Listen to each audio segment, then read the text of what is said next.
Cheaters. For years, they've shaped the history of baseball. Swing and a shot into the corner. It might make it. There it is. 62, folks. It just got over the left field wall, and we have a new home run champion. They've broken records. They've won MVPs, Cy Youngs, World Series rings. The Yankees are back on top. World champions for the 27th time. They've become icons, legends, and heroes. Bassett deals. And Bonds hits one high. It's a dig. It is out of here. 7:56. Bonds stands alone. He is on top of the all-time home run list. But behind the numbers was a lie. Let me start by telling you this. I have never used steroids. I truly believe in my heart, and I would bet my life that this substance never entered my body at any point. It tarnishes an entire era, and it's unfortunate because I think there are a lot of ball players who played it straight. Many players have bent the rules and rewrote the record books. Some paid the price. Others never did. I mean, these guys were cheating for 3 years. Altuve stole an MVP from Judge in 17. Everyone knows they stole the ring from us. But what would baseball look like if they never existed? A game rewritten, legacies undone, records reclaimed. This is the world without baseball's greatest cheaters.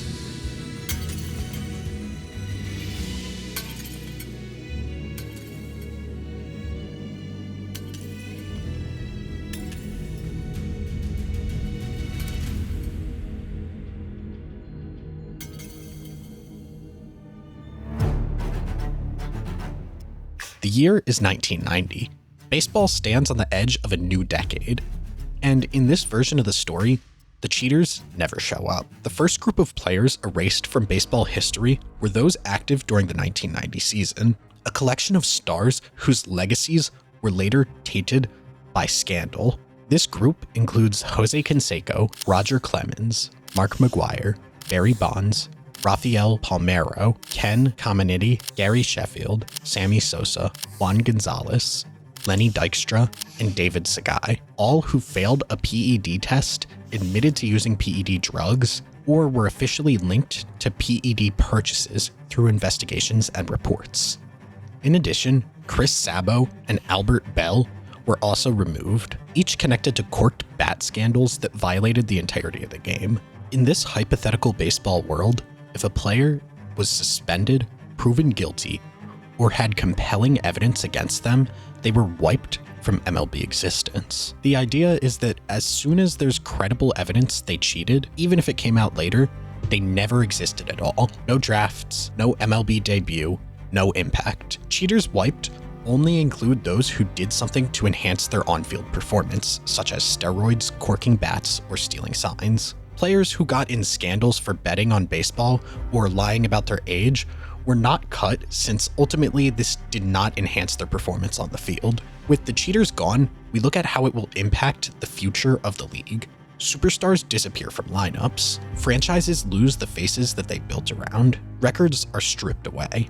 Awards reassigned. While the ripple effects are unavoidable, which teams collapse without their star talent, and who steps into the spotlight that was once stolen? These were the first to be wiped from the record.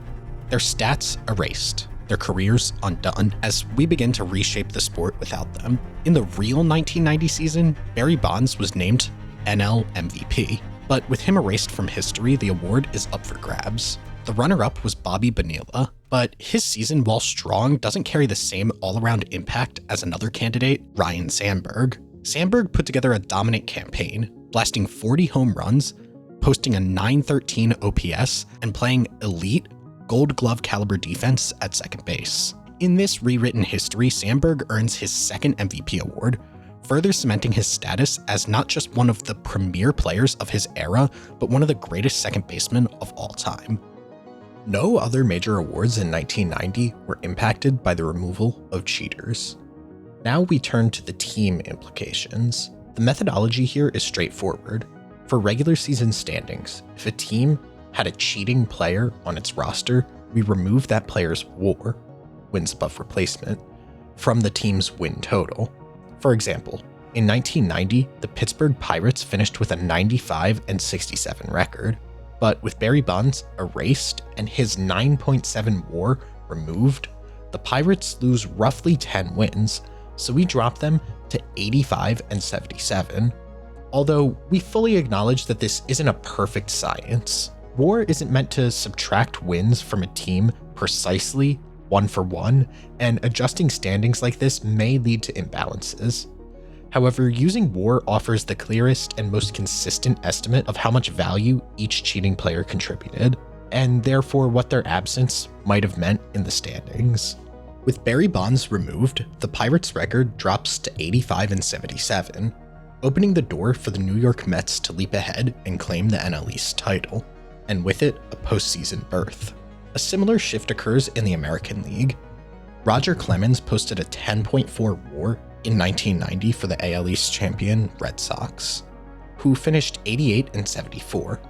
Without him, Boston falls to 78-84, and the Toronto Blue Jays take the division crown instead. Then the Athletics fell 11 games because of the combined WAR of top hitters José Canseco and McGwire. This allows for the White Sox to now win the AL East. With 3 new postseason teams emerging, the entire narrative of October baseball is rewritten. When it came to postseason outcomes, we used a simple approach: evaluate key matchups and consider whether cheating players had a significant impact on the series. At the time, only 4 teams made the playoffs. With the Red Sox, A's, and Pirates removed, the new matchups became Blue Jays versus White Sox in the ALCS and Mets versus Reds in the NLCS. The completely new White Sox and Blue Jays matchup could go either way. The Blue Jays had a much better offense led by Fred McGriff and Tony Hernandez, but the White Sox had the 6th best ERA in baseball. The matchup goes 7 games, but in the end, the White Sox get the series win and advance to the World Series. And in real life, the Reds dominated their NLCS series versus the Pirates, and in this alternate timeline, the results don't change much, as they just sweep the Mets instead now. In the World Series, the Reds still complete a dominant sweep. After dismantling Oakland's powerhouse in reality, handling a far weaker White Sox opponent poses no real challenge. In the 1991 season, for awards, Roger Clemens once again dominated the American League, winning the AL Cy Young Award. But with him now removed from the game, the door opens up for a new and arguably more deserving winner. The original runner-up was Scott Erickson, who posted a strong 20-8 record for the first place Twins. But when you look beyond the win-loss column, another name stands out: Jim Abbott of the Angels. Abbott threw 43 more innings than Erickson, posted a lower ERA, had a better whip, and recorded more strikeouts, all while overcoming the immense challenge of pitching at the highest level with only one hand. In a league now cleansed of cheaters like Clemens, it only feels right to award the 1991 AL Cy Young to Jim Abbott, a player who truly earned everything through resilience, work ethic, and sheer domination, unlike Clemens, who took shortcuts. The 4 playoff teams in 1991 were the Blue Jays, Twins, Pirates, and Braves. Of those, the only team affected by a removed cheater was the Pirates, who lose Barry Bonds and his 8 WAR. That drops their win total from 98 to 90, but it's still enough to win the NL East. In the real postseason, the Pirates lost to the Braves in 7 games, and without Bonds, that result remains unchanged. The Braves still take the NLCS. The World Series also stays intact, with no cheaters involved, as the Twins defeat the Braves in 7. The first major change in 1992 comes with the National League MVP, originally awarded to Barry Bonds, but with Bonds removed and Gary Sheffield, another top candidate, also gone, the race becomes more difficult to call. The runner-up was Terry Pendleton, and awarding him the MVP would give him back-to-back honors. However, Fred McGriff had a significantly stronger season. He posted a 950 OPS compared to Pendleton's 818, and led the National League with 35 home runs. Given McGriff's superior power numbers and overall offensive production, he now emerges as the rightful MVP. A well-deserved addition, to his Hall of Fame resume. The original 1992 playoff teams were the Blue Jays, Athletics, Braves, and Pirates. With Barry Bonds and his 9 WAR removed, the Pirates' win total drops from 96 to 87, putting them in its high atop the NL East with the Montreal Expos. In this alternate timeline, the two teams would face off in a tiebreaker game, and without Bonds, the edge goes to the Expos, whose roster was deeper and more balanced. Then in the American League, the Athletics will fall 8 games in the standings without Mark McGwire and José Canseco. This allows the Twins to steal the AL West from them and make the postseason. In the postseason, both newcomer teams did not have the firepower to advance from there. The rest of the postseason remained unchanged, with the Blue Jays defeating the Braves in 6 games to win the 1992 World Series. 1993 was the first year where huge changes started to occur. This season marked the debut for Manny Ramirez, and due to his multiple failed PED tests, he's added to the list of removed players. In the original 1993 season, Barry Bonds claimed his 3rd NL MVP, with Lenny Dykstra finishing 2nd, but with both players removed, the award is once again up for grabs. The top remaining candidates were Dave Justice and Fred McGriff, both of whom had excellent seasons. It was a tight race, and choosing between them wasn't easy. To settle it fairly, an unbiased third party was presented both players' stats with no names, teams, or context attached. Based purely on performance and the stats shown, the choice was Fred McGriff. And so, in this version of history without cheaters, Fred McGriff, who never won an MVP in real life, now becomes a 2-time MVP. One of the biggest storylines of the 1993 season was the stunning rise of the Philadelphia Phillies, who went from a 70-win last-place finish in 1992 to a 97-win NL East title just 1 year later, a remarkable worst-to-first turnaround. But at the heart of that turnaround was Lenny Dykstra, who admitted to using steroids. He was the team's most valuable player, posting a 6.6 WAR, a number too large to ignore. Without Dykstra, the Phillies likely won't win the division, especially in what was a tight race. In this alternative timeline, the Montreal Expos, who won 94 games, take the NL East crown instead. In real life, the Phillies upset the Braves in the NLCS to reach the World Series, but the 1993 Expos weren't as battle-tested or balanced. They went just 5-7 against the Braves in the regular season, and lacked the same edge the Phillies brought to the postseason. As a result, the Braves win the NL pennant. That sets up a rematch with the Toronto Blue Jays in the 1993 World Series. In reality, the Blue Jays won the title, thanks largely to the Phillies' bullpen collapse, including the unforgettable Game 6 walk-off by Joe Carter.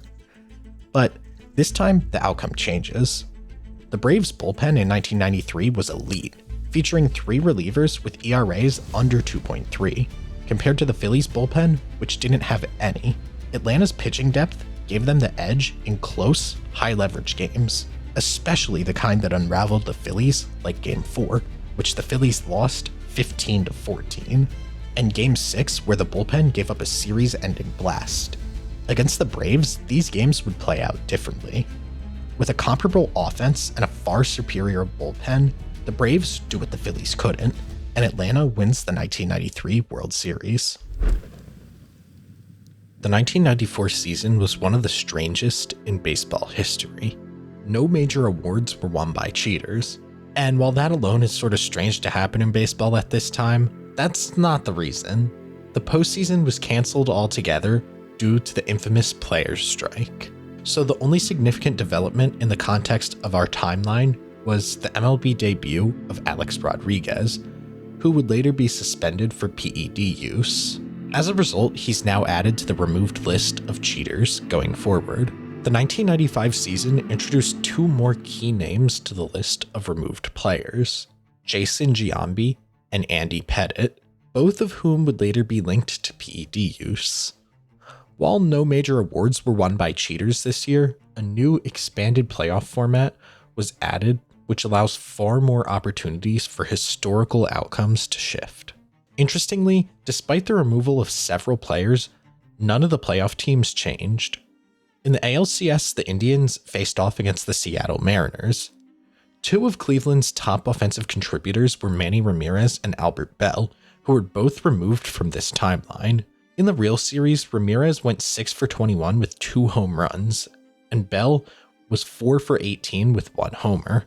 The biggest impact that either of them had was in Game 2, where Ramirez went 4 for 4 with 2 homers in a 5-2 Indians win. Without Manny in the lineup, the Mariners take Game 2, extending the series to 7 games. However, in Game 6, Seattle used Randy Johnson, their ace, to stay alive, meaning he wouldn't be able to start or relieve in Game 7. Given that, and the Indians' deeper overall roster, Cleveland still wins the ALCS even without Manny and Bell. In the World Series, though, the result doesn't change. The Atlanta Braves, unaffected by any player removals, still defeat the Indians and capture their second title in 3 years. In 1996, the American League MVP race was heavily tarnished by players later linked to cheating. The award went to Juan Gonzalez, with Alex Rodriguez finishing second and Albert Bell finishing third, all of whom have already been removed from this timeline for PED use or corked bats. That gives a clear and deserving choice, Ken Griffey Jr., and truthfully, he should have won it in the first place.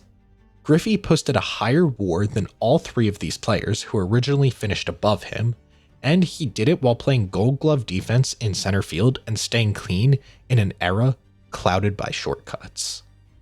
Then, in the National League, Ken Caminiti won MVP, who was also removed for PEDs. This leads to runner-up Mike Piazza stepping in and winning the MVP he was never able to achieve. Multiple playoff teams were affected by cheaters this season. In the AL East, Andy Pettitte's absence causes the Yankees to lose 6 more games and fall to 86 and 76. They still hold on to the division since the Orioles lose Rafael Palmeiro and fall 5 more games. Then following, the Red Sox lose 8 games without Roger Clemens. The Rangers, despite losing Juan Gonzalez and his 3.8 WAR, still managed to edge out the AL West title, dropping from 90 to 86 wins, but keeping their lead intact. Similarly, the Indians, even without Manny Ramirez and Albert Bell, still comfortably take the AL Central, which they originally won by 14.5 games. Overall, the only big change in the AL is the White Sox sneak into the playoffs in place of the Orioles. Over in the National League, the postseason picture shifts even more. The Padres, led by Ken Caminiti, in real life lose their most valuable player, and along with him, their hold on the NL West. With Caminiti's production erased, the Los Angeles Dodgers take the division instead. Meanwhile, the Expos sneak into the playoffs as a wildcard team, rounding out a reshaped NL postseason bracket. Despite these changes, the postseason narrative remains familiar.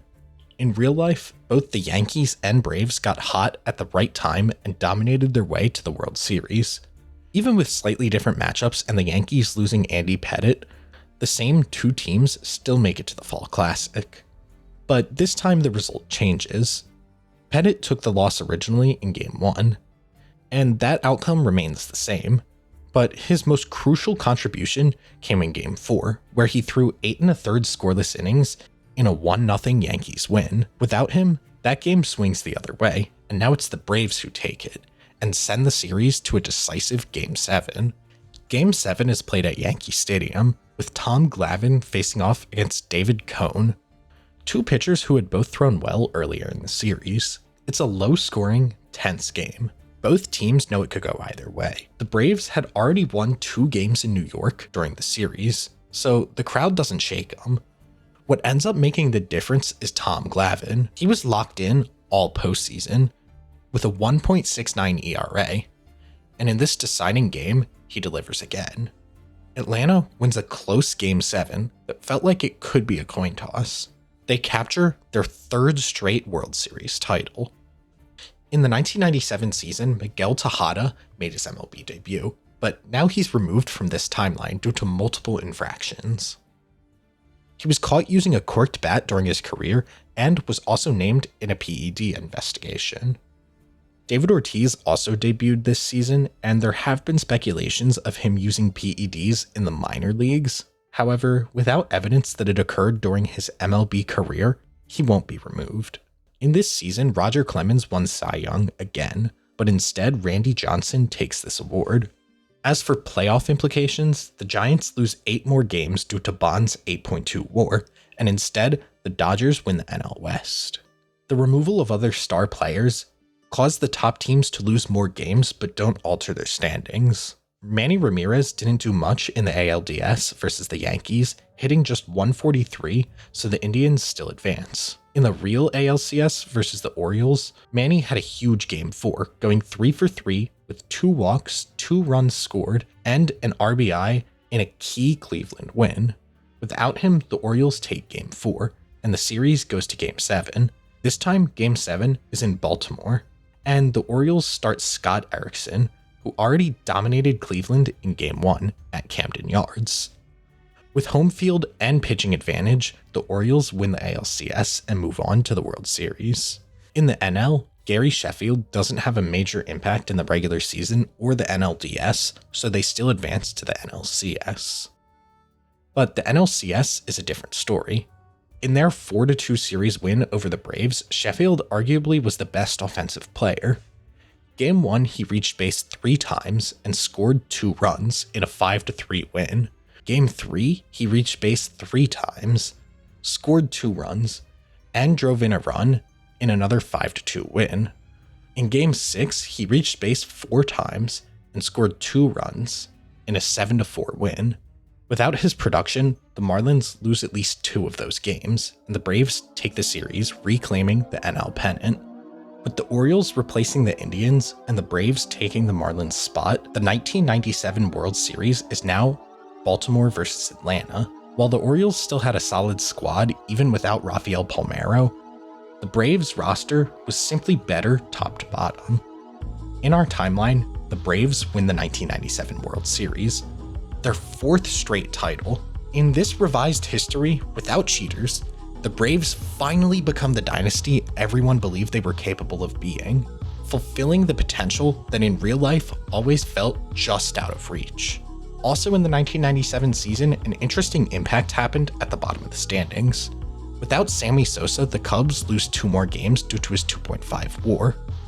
In real life, the Cubs and the Phillies tied for the worst record in the NL, but the Phillies got the number 1 pick in the draft due to a tiebreaker. Now, the Cubs fall just below them and get the first overall pick in the 1998 draft.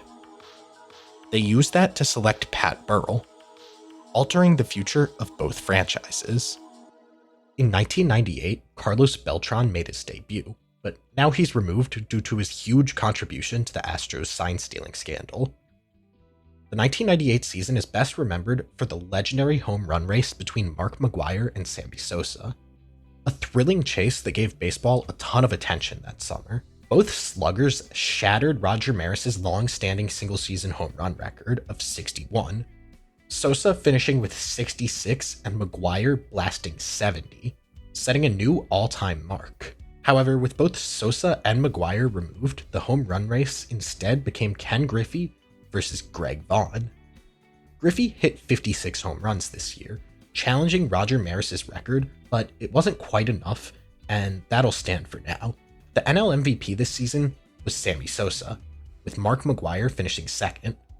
Instead, that award goes to Moises Alou, which adds an accolade to a borderline Hall of Fame career. The AL MVP was won by Juan Gonzalez again, but with him gone, it opens a really tight race. Derek Jeter, Nomar Garciaparra, and Ken Griffey all posted great arguments. Although Ken Griffey gets a slight edge, thanks to leading the group in OPS and being the only one among them to also win a Gold Glove, highlighting his impact on both sides of the field.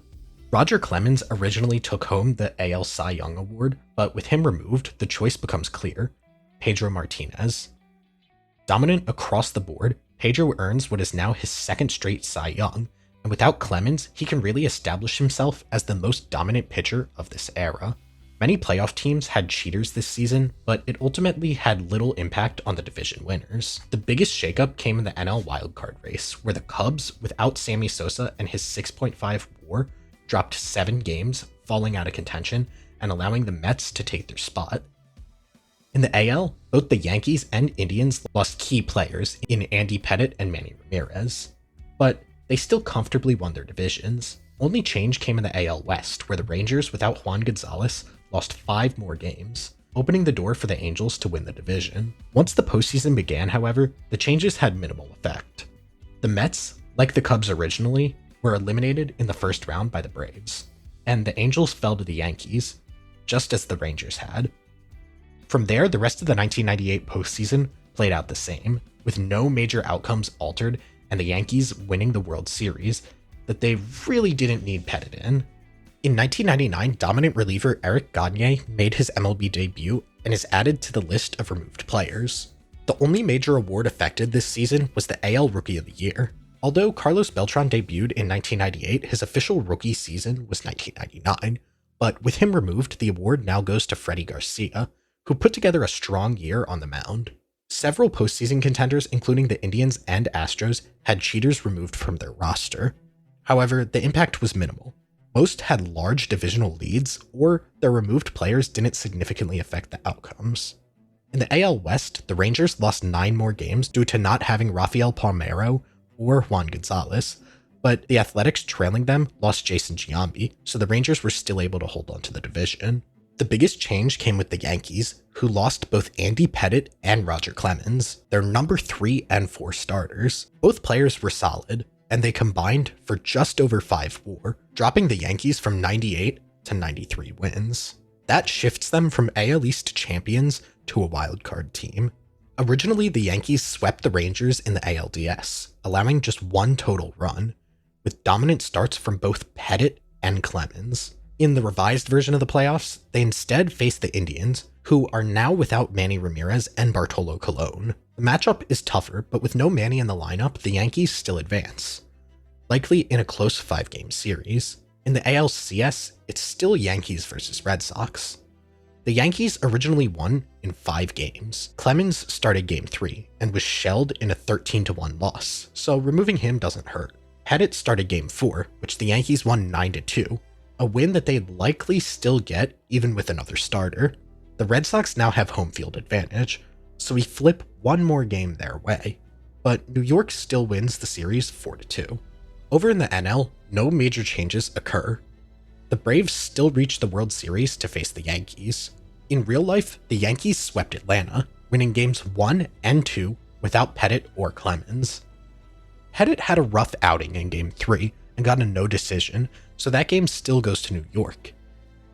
In Game 4, Clemens pitched brilliantly in a series-clinching win, so without him, the Braves steal that one, but even with that adjustment, the Yankees still finished the job, taking the series in 5 games and capturing their 2nd straight title. Another major shift in 1999 came with the Cubs, who lost Sammy Sosa and his 4.8 WAR. Without him, Chicago drops 5 more games, giving them the worst record in the National League. At the time, the number 1 overall pick in the 2000 MLB draft was awarded to the worst NL team, so now the Cubs land the pick instead of it going to the Marlins. The Cubs select future All-Star Adrian Gonzalez, adding a key piece to their future. In 2000, Jason Giambi originally won AL MVP, but with his removal, the award goes to Frank Thomas, who posted a nearly identical stat line and narrowly lost the vote in real life. That year, the Yankees won the World Series after barely sneaking into the playoffs with 87 wins. However, without Pettit and Roger Clemens, who had a combined 8.2 WAR, they lose 8 more games and miss the playoffs entirely. The Red Sox, benefiting from this, will go on to win the AL East. Elsewhere in the American League, the Mariners lose 10 games due to the loss of Alex Rodriguez and his 10.4 WAR, while the A's drop a staggering 12 more games without Giambi's 7.8 WAR and Tejada's 4.2.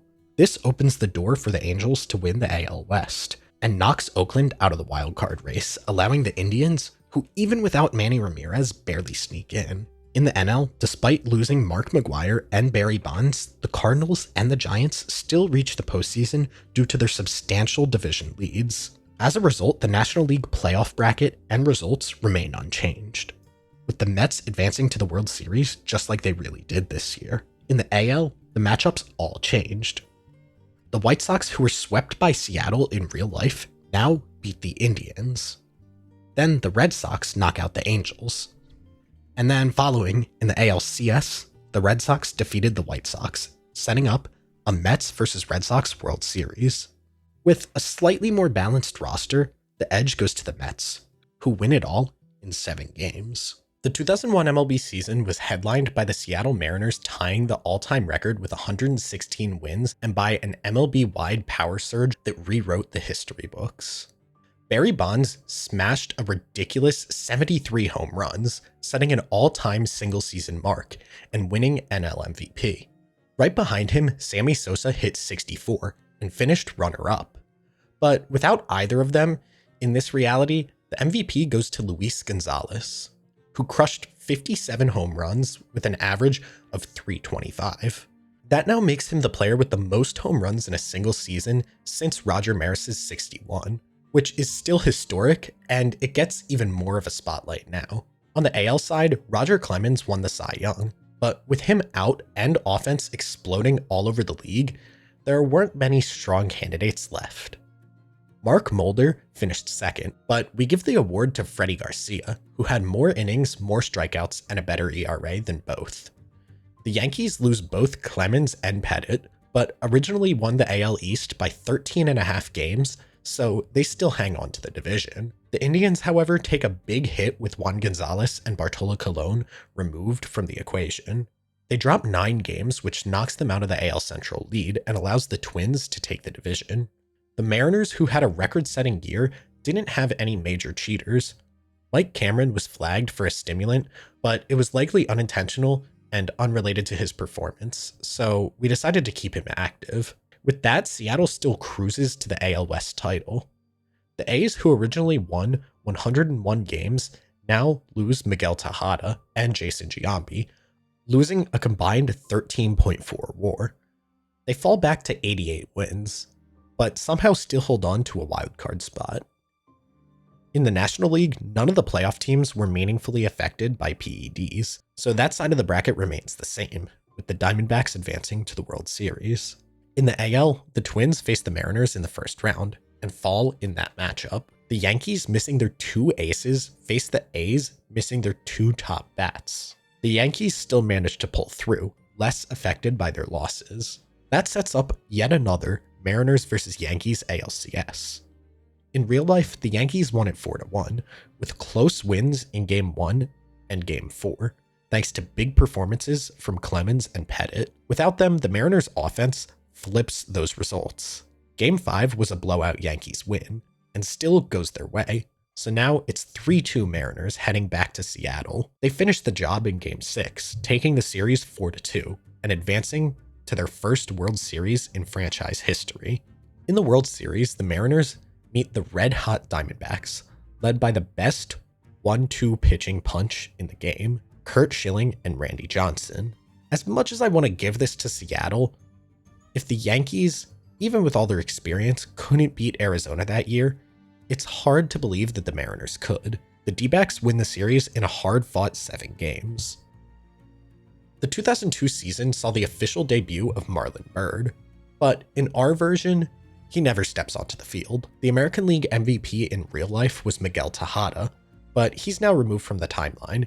Alex Rodriguez was then the runner-up, but with his name off the board as well, the award shifts to Alfonso Soriano.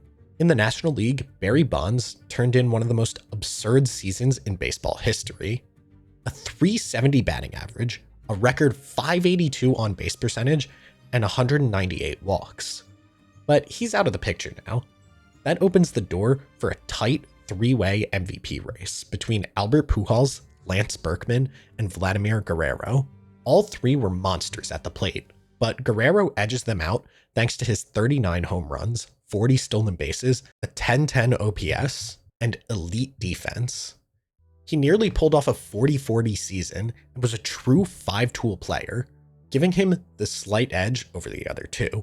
The biggest shift this season happens in New York. The Yankees had just signed Jason Giambi, but they lose not only him, but they're still missing Roger Clemens and Andy Pettit. The trio was worth 12.9 WAR combined, and New York's 103-win season plummets to just 90 wins. They still hang on to win the AL East, barely, because of one key reason. the Red Sox are hit too. Boston recently added Manny Ramirez the season prior, and his absence costs them 6 wins, dropping the Red Sox to 87 wins and keeping them just behind the Yankees in division standings. The Moneyball era A's lose Miguel Tejada and his 5.7 WAR, which bumps them down from division champs to a wildcard spot. The Angels, who in reality won 99 games and the World Series, now win the AL West outright. Knowing Billy Beane, it's possible the A's would have found another overlooked gem to step in at shortstop, but for this we say they regress. In the National League, the biggest collapse comes in San Francisco. The Giants, without Barry Bonds, and perhaps the best statistical year of all time for any hitter, fall from 95 wins to just 83, opening the door for the Astros to steal their playoff spot. The Angels, untouched by scandal, dominate the AL like they did in real life. They roll through the playoffs and punch their ticket to the World Series. In the National League, the Cardinals now face the Braves in the NLDS and take the series. Meanwhile, the Diamondbacks behind Schilling and Johnson easily handle the wild card against the Astros. But this time, unlike 2001, the D-backs don't have the same magic. They get swept by St. Louis in the NLCS, who originally swept them in the NLDS. The 2002 World Series becomes Cardinals versus Angels, and it lives up to the hype. It originally took 7 games for the Angels to beat Bonds' Giants, and with the Cards replacing them here, the result remains just as dramatic. Anaheim wins in 7, capturing their first World Series title. Moving to 2003, Johnny Peralta is the only player removed. Alex Rodriguez originally won AL MVP, but with him removed, the award is given to Carlos Delgado, who was considered one of the best players of the era to never win an MVP. Over in the NL, Barry Bonds took home the award with an absurd season, but with him out of the league, the MVP now goes to 23-year-old Albert Pujols, who had one of the most complete offensive seasons in MLB history without getting an award. Eric Gagne won the NL Cy Young as a dominant reliever, but with him gone, the award shifts to Giants ace Jason Schmidt, who broke out at the age of 30 with a huge season. The Yankees again take a massive hit with the losses of Giambi, Clemens, and Pettit, a combined 11.9 WAR. This has them fall from 101 wins to 89 wins, barely clinging on to playoff relevance. The Red Sox also lose 5 wins without Manny Ramirez, but this drops them from 95 to 90, so they still beat out the Yankees to win the AL East. In the AL West, the A's lose Miguel Tejada's 5 WAR and fall to 91 wins. This allows the Mariners, who lose no major contributors in this timeline, to claim the division title. The A's end up grabbing the wild card, bumping the Yankees out of the playoffs entirely. In the NL East, the Braves lose 7 games without Gary Sheffield, but still hold on to the division crown. The Giants lose 9 games without Bonds, but still hang on in the West. Although the Central sees the Cubs fall just enough for the Astros to claim the division instead. With no Yankees in the mix, the AL landscape shifts dramatically. 3 of the top contenders, being the Yankees, Red Sox, and A's, all lost their biggest stars, leaving no clear superpower. In the ALDS, the Mariners edge out the A's in 5, while the Red Sox beat the Twins in a tight series. Then, without Manny Ramirez, the Red Sox can't keep up with the balanced Mariners roster. And Seattle heads on to their second World Series in the last 3 years. The NL side unfolds mostly the same. The Astros, taking the Cubs' spot, beat the Braves just as they did in real life. The Giants, without Bonds, still lose to the Marlins like they did in real life. And now, with no Cubs in the NLCS, well, the Steve Bartman incident never happened. Bartman ends up living a completely normal life where nobody knows who he is, and he does not need to go around hiding from angry fans. In the NLCS, the Marlins playoff run continued without controversy, and they beat the Astros to take the NL crown. In the World Series, it's the young, energized Marlins against the consistent, underrated Mariners. As talented as the Mariners are, it's hard to see them doing what the loaded Yankees team couldn't. Florida takes the series again in this version, cementing their Cinderella run by still earning the ring. Barry Bonds in 2004 had an absurd .609 on base percentage, but he no longer gets the NL MVP award. Instead, it's future Hall of Famer Adrian Beltre who finally gets the recognition he missed in real life, carrying the Dodgers and getting an award he was never able to achieve. Roger Clemens won the NL Cy Young, although now Randy Johnson, at 40 years old, claims his 7th Cy Young. This makes him the official Cy Young record holder, not Clemens. And he can make his argument for the best pitcher of all time, as he now has 3 more Cy Youngs than any other pitcher. This season, the Yankees tried to reload after losing Clemens and Pettit in the offseason. Their solution? Add 2 more cheaters, Alex Rodriguez and Gary Sheffield. But in this reality, both are gone. And the combined loss of 11.8 WAR, this set the Yankees back 12 games, and they would miss the playoffs entirely, with just 89 wins. The Red Sox lose Manny Ramirez, but are otherwise untouched. Dropping only 4 wins, they cruise to the AL East title at 94 wins. The Twins, not affected by cheaters, win the AL Central, while the Angels, mainly unaffected, only losing Bartolo Colon, remain AL West champs. Finally, the A's, now fully clean of cheaters with Miguel Tejada gone, jump the Yankees for the wildcard spot. In the National League, the Braves and Cardinals remain at full strength and win their divisions as expected. The Astros take the biggest hit, losing Clemens, Pettit, and Carlos Beltran, enough to knock them down to 81 wins. That opens the door for the Cubs to sneak into the postseason as a wild card. In the West, the Dodgers drop slightly without Gagne, but the Giants fall off a cliff without Bonds and his over 10 WAR, so LA still wins the division comfortably. October plays out with fewer Giants in the way. In the ALDS, the Red Sox beat the A's, while the Angels take care of the Twins. The ALCS becomes even easier for Boston without the Yankees in their path. The Red Sox handle the Angels and return to the World Series. Over in the NL, nothing major changes. The Cardinals still carve their way through the bracket and set up a showdown with Boston. In the real World Series, Manny Ramirez played a big role, especially in the wild Game 1 win, where he had 2 hits and 3 RBIs. Without him, the Cardinals steal Game 1. But even without Manny, the rest of the Red Sox lineup and pitching staff remain too strong. They still take games 2, 3, and 4, just like they did in real life. The difference? The curse ends in 5 games instead of 4. No Yankees, no 0-3 comeback needed, no drama. The Red Sox still break the curse, but in this version of history, they do it cleaner and honestly a little easier. Ramirez originally won the World Series MVP, so instead, the award goes to Bill Mueller. Moving to 2005, 4 more big names are added to the list of removed players due to PED use. Robinson Cano, Nelson Cruz, Melky Cabrera, and Edinson Volquez. In the real 2005 season, Alex Rodriguez won AL MVP, but without him, the award finally goes to David Ortiz, who shockingly never won an MVP in real life, despite several dominant seasons. Bartolo Colon won the AL Cy Young that year, but with him removed and Mariano Rivera unlikely to get the nod as a closer, especially one with fewer save chances now that the Yankees are worse, the award goes to Johan Santana, who had a very strong season and finished 3rd in the real voting. The Yankees are hit harder than any team so far. Without A-Rod, Sheffield, Giambi, and Robinson Cano, they lose a combined 18.9 WAR. That drops them from 95 wins down to just 76, well outside of playoff contention. The Red Sox, still without Manny Ramirez, win the AL East with 91 wins. The Angels lose Colon but hang on to the AL West, while the White Sox, who had no cheaters, win the Central and are unaffected. With the Yankees out, the A's sneak back into the playoffs for a 2nd straight year.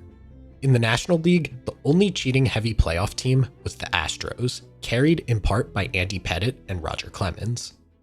Without them, the Astros lose 14.6 WAR and fall 15 wins, opening the door for the Phillies to grab the final playoff spot. The White Sox were nearly unbeatable in the postseason, going 11-1 on their way to the championship. That doesn't change. They had no cheaters, and their path is actually easier now that the Yankees and Astros are out of their way. The only difference this year is in the NL. The Cardinals take the Astros' spot as the National League champions, beating the Padres and Braves to reach the World Series. But for the 2nd straight year, they fall short, as the White Sox run this year was hard to take away. In 2006, no awards were won by cheaters for the first time since 1994. The Yankees are still without A-Rod, Giambi, Cano, and Sheffield, but this year their combined impact is smaller due to injuries and aging. About 11 WAR total. It's still enough to knock the Yankees down to 86 wins, which costs them the AL East title. The Blue Jays, who have no known cheaters, take the division instead. The rest of the American League isn't affected by removed players this year, so the playoff bracket stays the same, aside from the switch of that divisional lead. In the National League, the Mets take a hit losing Carlos Beltran in his career best season. Still, they managed to hold on to the NL East, just with a bit more difficulty. Other than this, the NL remains exactly the same, as no other playoff teams had cheaters. The Cardinals make their big run through the NL and head back to the World Series. With Beltran missing from the Mets lineup, their postseason offense isn't as dangerous, and St. Louis's path is even easier as they knock them out in 6 games in the NLCS. In the AL, the Tigers make it through and meet the Cardinals in the World Series, just like in real life. And once again, the result doesn't change. The Cardinals win it in 5 games, earning a title which probably felt even more rewarding than it did in real life, considering they had lost the World Series 2 years prior in this reality. In 2007, Ryan Braun made his debut, and is now removed from the Brewers. Braun barely beat out Troy Tulowitzki for Rookie of the Year by just 2 voting points. With Braun removed, Tulowitzki takes the award easily.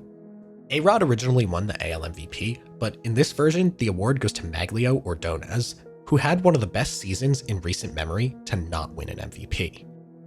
Once again, the Yankees are hit hard by the removed cheaters. They no longer have Gary Sheffield, but gain Melky Cabrera and bring back the cheating duo of Roger Clemens and Andy Pettitte, who always seem to show up with each other. With A-Rod, Giambi, Cano, Clemens, and Cabrera, the Yankees lose 23.9 WAR, breaking their own record from 2005. So, without these players, they lose 24 more games, dropping to just 70 wins, one of the worst records in baseball. The Red Sox, without Manny Ramirez, fall off slightly, but still manage to win the AL East. The Indians lose Johnny Peralta, but stay strong enough to make the playoffs. While the Angels aren't affected, the big shift is that the Mariners take the wildcard spot and make the playoffs instead of the Yankees. In the NL, as a reminder, Pat Burrell is now with the Cubs instead of the Phillies, which flips 2 games between the teams. Although that's not enough to change the final standings. The Phillies still win the NL East, and the Mets without Beltran stay out of the picture. The NL playoffs unfold the same way, with the Rockies making a surprise run to the World Series. The AL playoffs play out mostly the same too, until the ALCS, where the Red Sox without Manny face the Indians without Peralta. Originally, the Red Sox won in 7 games, but Manny Ramirez was a major factor, hitting .409 with 2 home runs and 10 RBIs. Without him, the Indians take the edge and win the series instead. The World Series becomes a brand new matchup. Rockies versus Indians, 2 franchises looking for their first championship. The Rockies bring the stronger offense, but the Indians have better pitching and home field advantage. It's a tight, balanced matchup, but the pitching wins out. The Indians win in 7 games, bringing home the first World Series title in franchise history.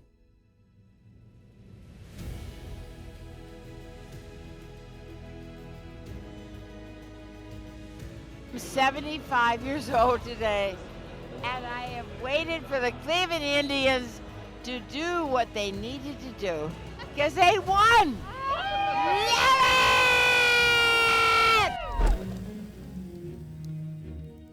By 2008, many of the big-name steroid users are aging out of the league, so the impact is overall smaller this year. No major awards go to players tied to cheating, and for the most part, the season plays out the same. In the AL, the only playoff team affected is the Red Sox, who lose Manny Ramirez and drop 3 more games, but still hold on to a postseason spot. All AL playoff teams and matchups remain unchanged. Crazy enough, at the trade deadline, Ramirez was shipped from the Red Sox to the Dodgers, where he picked up 3.5 WAR in only 53 games with them. Without his impact, they fall 4 games and lose the West to the Diamondbacks. Then the Brewers are knocked down 5 games and the Astros take their place as the NL wildcard. The only difference in the playoffs is Pat Burrell is now on the Cubs instead of the Phillies. While he played a key role for Philadelphia, they're still strong enough to win without him. The NLCS is Phillies versus Cubs, and Burrell helps the Cubs make it a tough series. In the end, the playoffs unfold almost exactly the same, and the Phillies still win the World Series. In 2009, the only players added to the list of cheaters were Francisco Cervelli and Everth Cabrera. In this season, there was also no major awards won by cheaters yet again.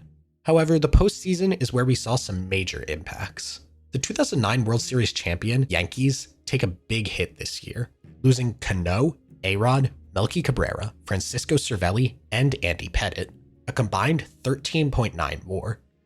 That's enough to cost them 14 wins, dropping them to 89 wins this year. They still make the playoffs, but now as a wild card, not division champions. The rest of the AL remains the same. In the NL, Manny Ramirez is still on the Dodgers, but they lose 2 more games without him. No major playoff changes come from it though.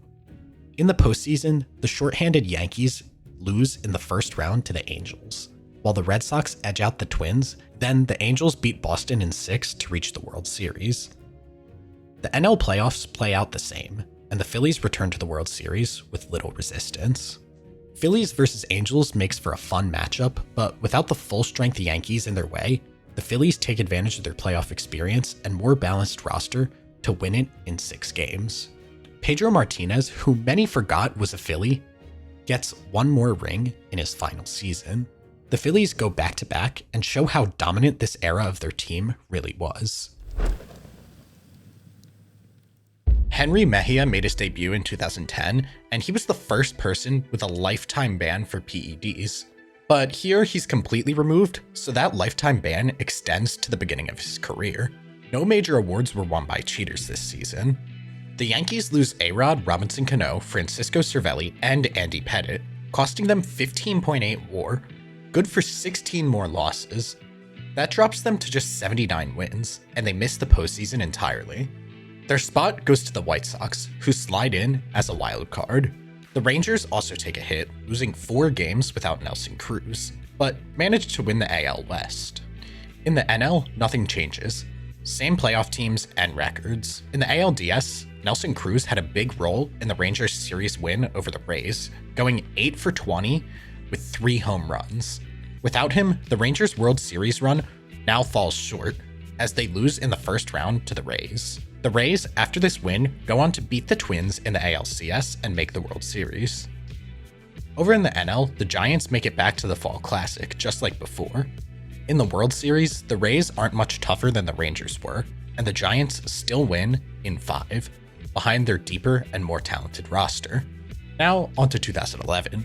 D. Gordon is removed for PEDs, and Jose Altuve is taken out for his involvement in the Astros sign-stealing scandal. With Altuve, there is an argument that he didn't cheat. However, it's certain that he knew what was going on, so going forward, all offensive players from the 2017 Astros will be removed. The 2011 NL MVP was Ryan Braun, who clearly juiced up to have a career season. This award now rightfully goes to Matt Kemp. The Yankees are still without A-Rod, Cano, Cervelli, and now they also lose Bartolo Colon, costing them 12.1 WAR. That drops them by 12 wins, down to 85, and they miss the playoffs. The Rays win the AL East, and the Red Sox sneak in as the wild card. In the AL Central and West, the Tigers and Rangers lose a few games without Johnny Peralta and Nelson Cruz, but both had big enough leads to hold their division titles. In the NL, the Brewers take the biggest hit, losing 8 games without Ryan Braun. That knocks them out of the division race, and the Cardinals win the NL Central. The Braves now grab a playoff spot over Milwaukee.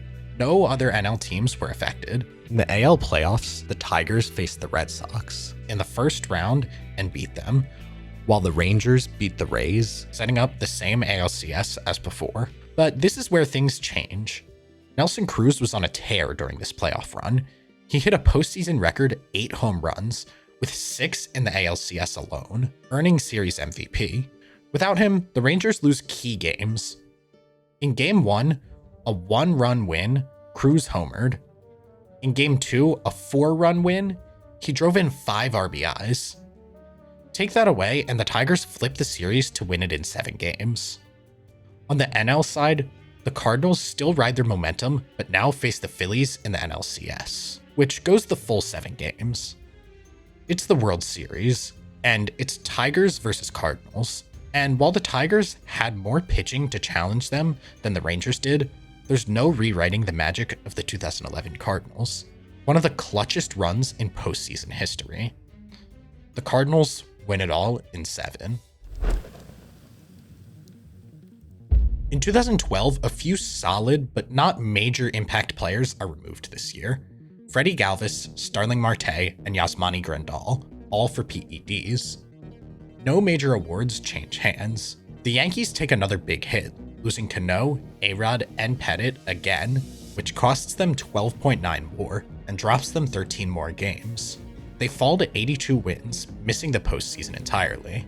The Orioles take the AL East, while the Rays slide into the second wildcard spot in MLB's first ever wildcard games. The A's lose 2 games without Bartolo Colon, but still hang on for a wildcard berth. In the NL, the Cardinals without Carlos Beltran fall out of the postseason and the Dodgers take their spot. Then, the Giants lose 5 games without Melky Cabrera, but still comfortably win the NL West. Cabrera had already been left off the postseason roster in real life, so the playoff matchups and results in the National League remain unchanged. In the first ever AL wildcard game, the Rays send out David Price to beat the Athletics. From there, the Tigers beat the Orioles in the ALDS, then take down the Rays in a tougher ALCS matchup that goes 6, and they reach the World Series. The Giants still run through the NL, just with slightly different matchups.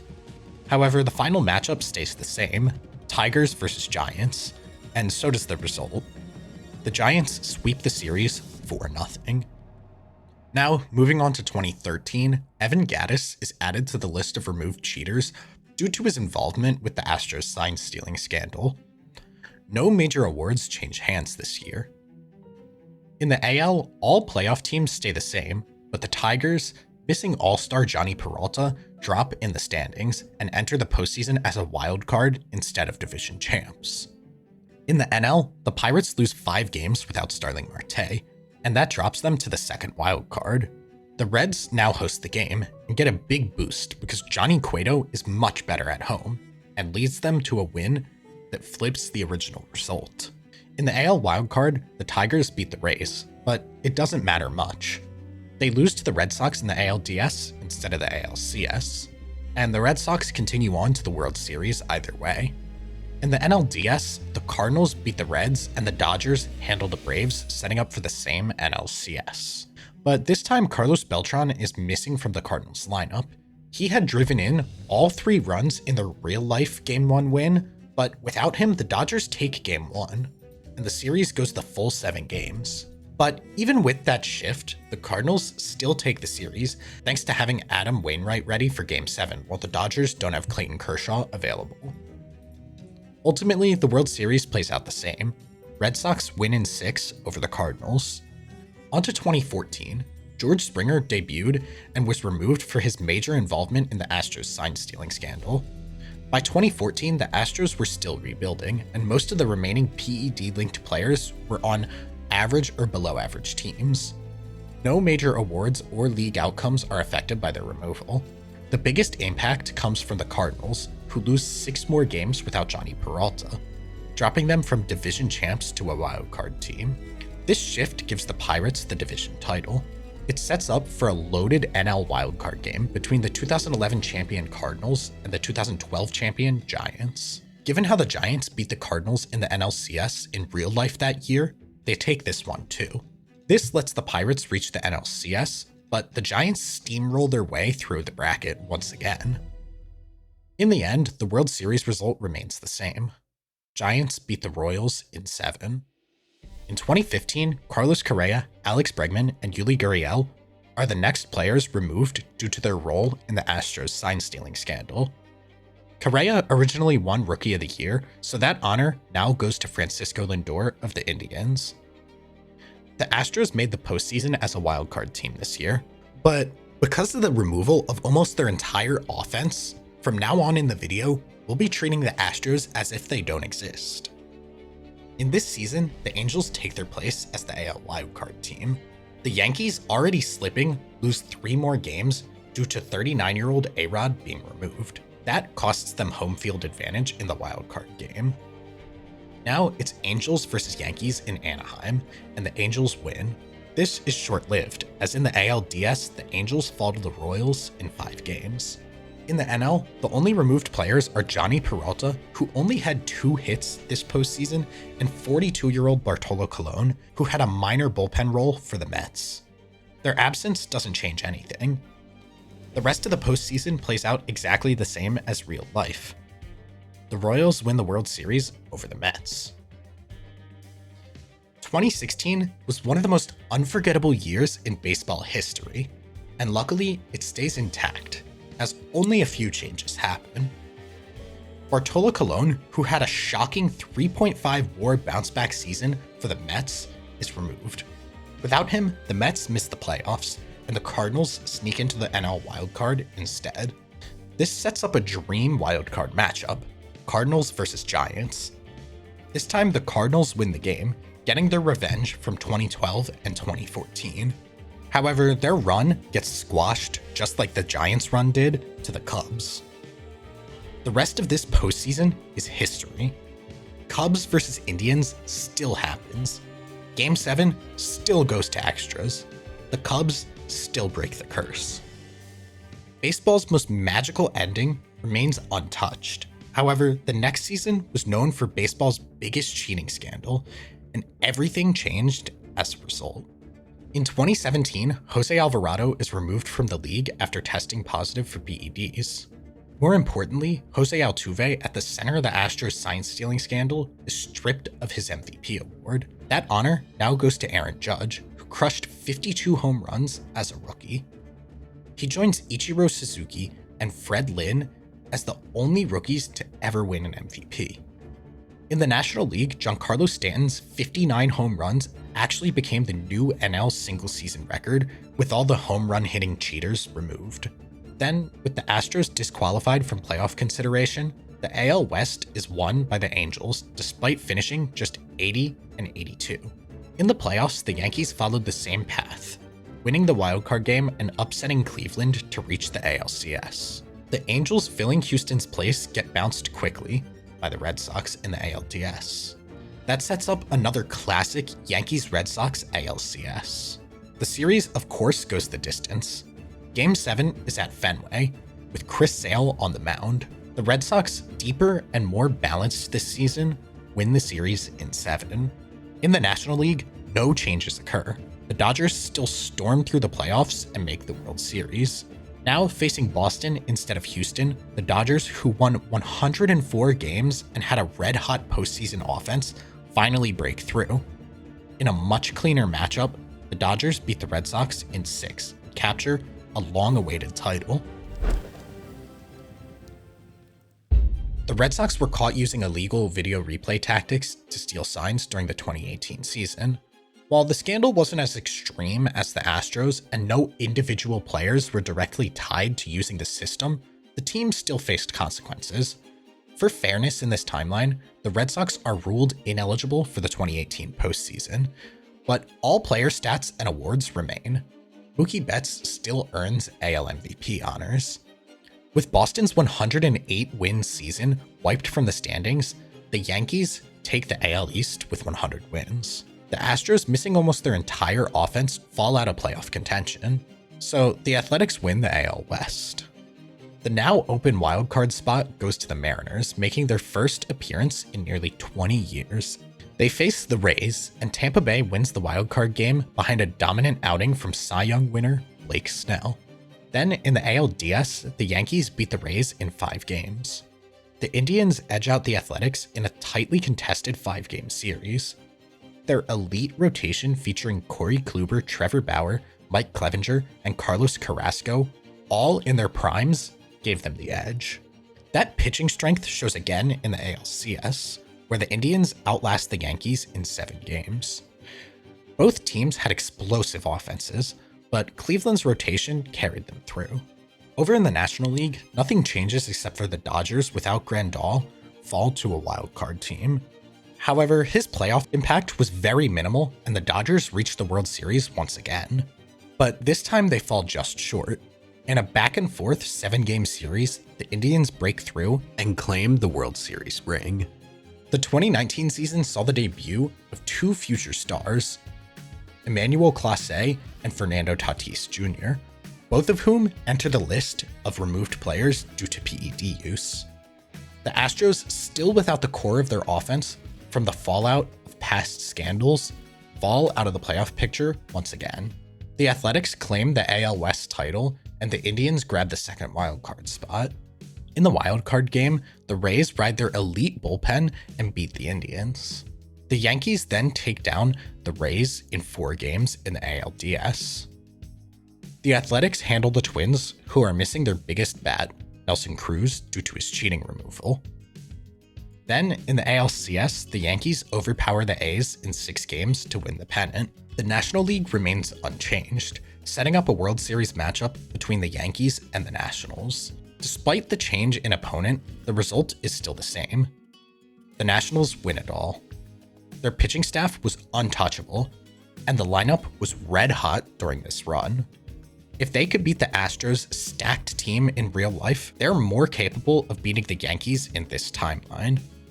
Nationals win in 6 and capture their first World Series title. Getting into the results of the 2020 season ends up opening way too deep of a rabbit hole. With extended playoffs and such few games, it gets hard to account for everything. The only real outcome that matters is if the World Series matchup changed. Both the Rays and Dodgers had no cheaters, so this remains the same, with the Dodgers winning it all in 6.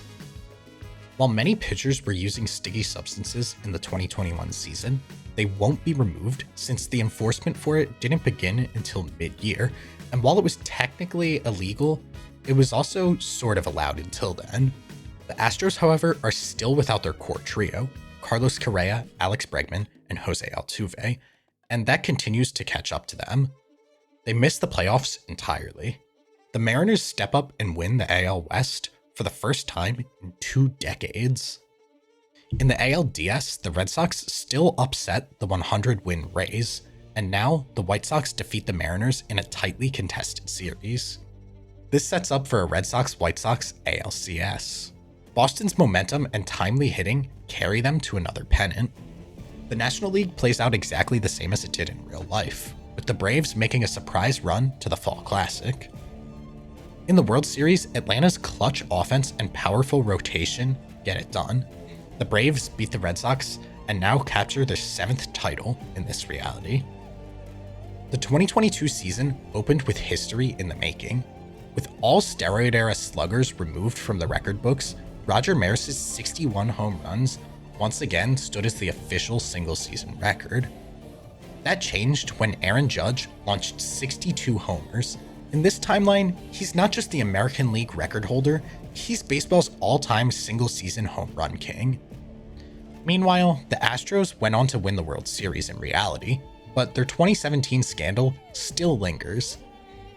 Key pieces of that tarnished core, Jose Altuve, Alex Bregman, and Yuli Gurriel, still remained on the roster in 2022 and combined for 9.5 WAR. All 3 are removed from this timeline.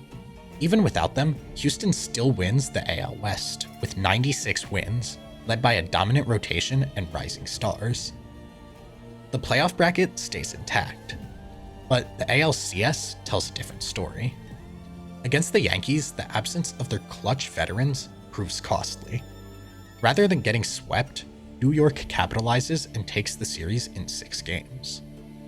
This sets up for a Yankees versus Phillies World Series, a heavyweight showdown between 2 energized clubs. The Phillies were on a tear in 2022, having already knocked out top contenders and pushed the full-strength Astros to 6 games. This was all backed by their dominant hitting, and despite losing a key bullpen arm in Jose Alvarado, I can't imagine a world where the Yankees' starting staff this season can contain the hot Philadelphia bats. The Phillies win the series in 7, claiming their 4th World Series title and cementing one of the greatest underdog runs in recent memory. This was the last key change that happened in the world without cheaters. In 2023, 24, and 25, so far, no major impacts in the playoffs or MVP races were caused by cheaters. And luckily, these seasons play out almost exactly the same when the cheaters are removed. It's now time to step back and look at the bigger picture and see how much actually changed over this 25-year run without cheaters. Our entire perspective on some of the game's biggest names would shift dramatically. In the alternate history, Fred McGriff becomes a 2-time MVP, elevating his Hall of Fame legacy. Ken Griffey Jr., already iconic, adds 2 more MVPs to his trophy case, finishing with 3 and solidifying his place among the greatest hitters in baseball history. Johan Santana, once the runner-up in 2005, now claims 3 consecutive Cy Young awards, reshaping his legacy as one of the most dominant arms of his era. Freddie Garcia, long overlooked, suddenly has both a Cy Young and Rookie of the Year to his name. Players who never won a major award in real life, David Ortiz, Mike Piazza, and Adrian Beltre, each finally get their moment of individual recognition, reshaping how we talk about their greatness. Meanwhile, Randy Johnson already had a towering figure, goes from 4 Cy Youngs to an MLB record 7, vaulting him to perhaps the undisputed title of greatest pitcher of all time. This reimagined history of baseball's awards doesn't tweak resumes, it transforms legacies. In our revised history, Hank Aaron remains the all-time home run king, with his 755 career home runs, once again standing atop the record books. The single-season home run record goes to Aaron Judge, who without cheaters might be recognized as the greatest power hitter of all time. And Judge's record was far more achievable than the steroid-era standards set, as Kyle Schwarber and Cal Raleigh had a pretty good shot to break it in 2025, although they didn't make it there. And let's not forget how drastically the World Series landscape shifts. The Braves, who in reality managed just a single title in their dominant run in the 90s, now capture 4 championships in that decade alone, giving them 7 total and cementing their place as a true dynasty. On the flip side, the Yankees' mystique takes a major hit. Their rings from 1996, 2000, and 2009 vanish, leaving their modern legacy as far less imposing. The Astros, too, lose both their 2017 and 2022 titles, erasing their controversial golden era entirely. Meanwhile, new champions rise in their place. The Phillies emerge as one of the era's greatest winners, adding 2 more titles in 2009 and 2022. Even more shocking, Cleveland, a city long haunted by baseball heartbreak, finally breaks through, celebrating championships in both 2007 and 2018. In this rewritten history, dynasties crumble, underdogs rise, and baseball's entire balance of power is forever changed. It's truly remarkable to imagine what baseball could have been without the shadow of cheaters. Please consider subscribing.